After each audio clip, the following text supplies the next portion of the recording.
This is my food life today because we're fixing my refrigerator. Yes.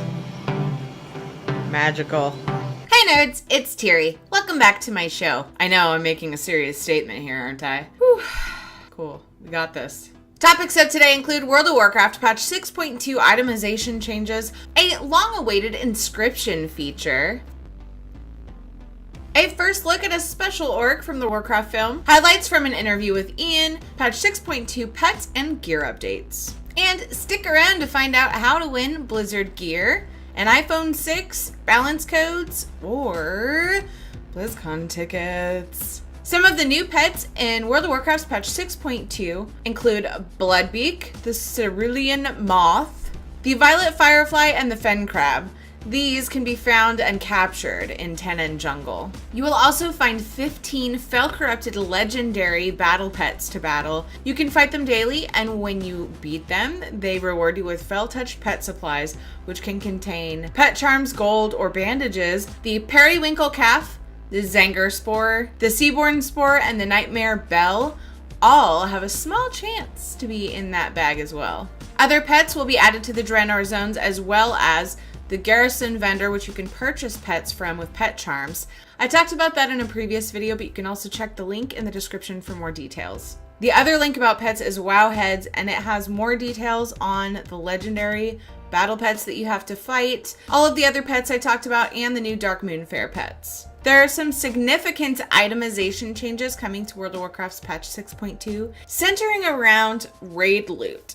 So right now, personal loot is not nearly as rewarding as group loot. So most people in raids will set the loot to group loot, whereas you also have the option to just randomly get personal loot within the raid. They plan on making this more rewarding and kind of up to par with the group loot, so people will use it more often. In essence, they'll be adding how many personal pieces drop within the boss fight, and the quantity of them will depend on how many people you have in your raid. Unlike the way it is now, you will have just as high of a chance to get set gear in personal loot mode as you would in group loot mode. They're also adding to the personal loot UI.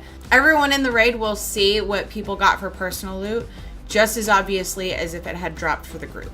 Blizzard has also taken steps to make the secondary stats of gear much more obvious as to what class it is for, and to make them much more competitive against each other. The last thing of note changing in itemization is the progression of item level gear dropped in Hellfire Citadel. So as you progress through the Citadel, you will actually see higher item level gear drop. One of their main reasons for this is to make it more rewarding to progress throughout the zone. But there are other reasons and thoughts, but if I explained everything, you'd have no reason to go to the World of Warcraft page.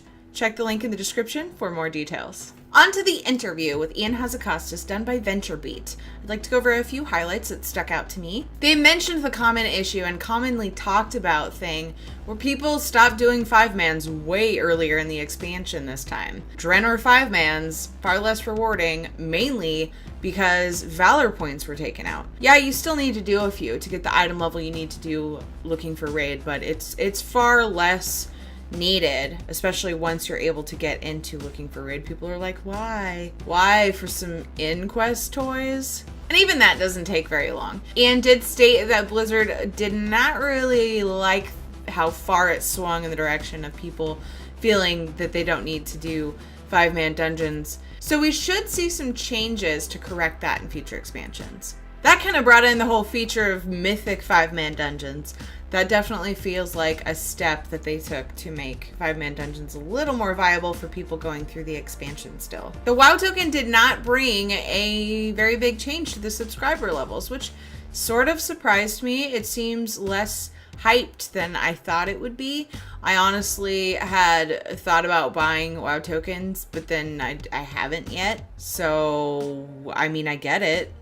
I'm sure a lot of people were in the same boat as me. And also addressed that the looking for group feature kind of took away a little bit of the social aspect of forming a group from trade chats. So something tells me they'd be open to ideas on how to fix that.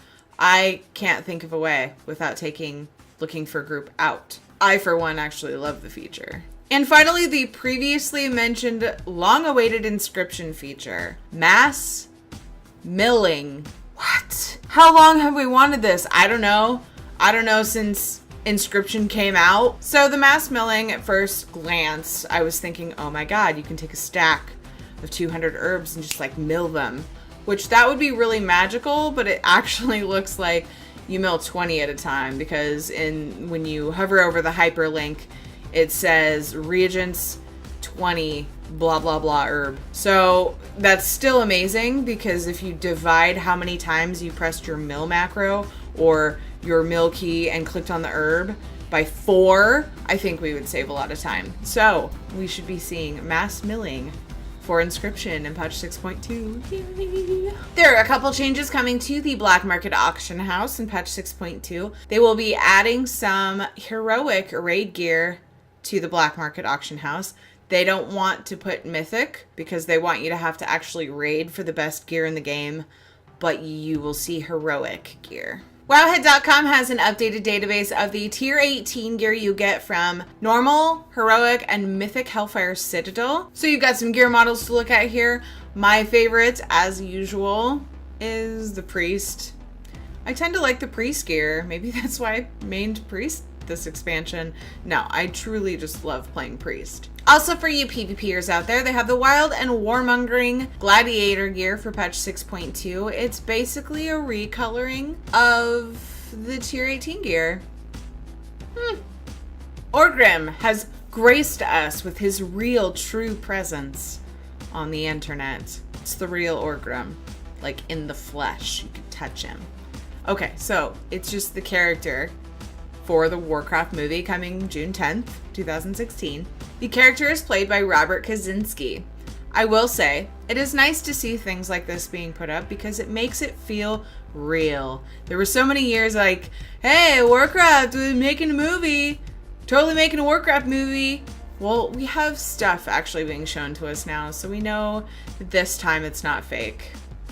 Overwatch fans, Blizzard has released some further gameplay featuring Zenyatta and Mercy. So if you didn't get a chance to play at BlizzCon, you can see the gameplay, and this is updated too, so there probably have been some changes. Want to play? Last but not least, Blizzard is conducting a pretty sweet contest. I don't know how long it's going on, but it's a weekly contest you can enter for Blizzard gear, balance codes, an iPhone 6 at some point, and BlizzCon tickets. BlizzCon tickets is obviously the grand prize. Each week you enter, you have a chance to win one of the smaller items like the gear or the balance codes. And then I think the iPhone 6 is going to be a special one. But each one you enter, you have more chances to get the BlizzCon tickets in the end. The way that you enter this contest is going to the link in the description. Every week, looking at the image of the selfie that was uploaded, figuring out where that was taken, going into the game, taking the same selfie in that same location and uploading it to the website. And then you're entered. Then you go back every week and do it. And I'm totally doing this. So check the link in the description if you want to start entering. Well, that is my show for today. Thank you so much for watching. I appreciate your support. Leave me a comment in the comment section letting me know why you liked or disliked this video. Drop me a like and subscribe if you haven't already. Also, come back every Wednesday for news and gaming videos in between. I have 2 weekly live streams. Typically Monday at 1:30 I play Final Fantasy. That's 1:30 p.m. Pacific time. And Friday at 7:40 p.m. Pacific time I play World of Warcraft and raid Blackrock Foundry with my guild. This next week I am going to change up my stream a bit. I'm not sure if it's going to be Monday. If it is Monday, it probably won't be Final Fantasy because Memorial Day kind of changed things for me. I think I might be streaming Grand Theft Auto 5 on Monday instead because I will be playing with people that are normally at work. So I hope to see you on my live streams. Until then, take care of yourself. Have a great day. I'll talk to you soon. I love you all. Bye-bye.